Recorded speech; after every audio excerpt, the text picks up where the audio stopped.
Hi crafty friends, I'm Trisha Morris from Club Scrap and I'm so excited to be offering another fun workshop in conjunction with my friend Kate over at Volume Online Virtual Events. Come and join us on September 17 and 18 for a wonderful workshop, and this one's going to feature a handmade book. Let's take a look. So this is our hand-stitched book. You can see right away it's got a nice sturdy outside cover. It's well embellished, and then take a look at this gorgeous exposed stitched spine.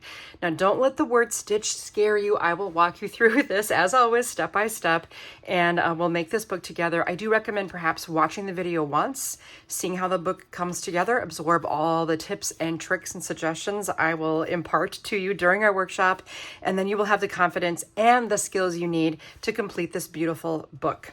The Craft Along kit does include a printed copy of the instructions with a lot of great details and tips here as well. And it also includes a nice stitching template so you know exactly where to pierce the pages to make a great looking spine. And your kit also has a tapestry needle with 3 yards of wax linen thread, a foam brush, this beautiful sheet of black mat board that you can trim with your trimmer and use for the covers of the book. And because it's black, it means we won't have to wrap it, which is really a nice time saver. And then you also get an entire cartography page kit. This is a release from Club Scrap. It features maps and travel themes, and it's going to be a wonderful collection to transform into this book. And the cool thing is, once you learn how to make the book, you can make this book out of any Club Scrap page kit. You may also want to pick up our innovative stitching cradle and a bottle of our bookbinding glue to help you easily finish your project. So come and join me in November to create this beautiful hand-stitched book. I look forward to having you in class.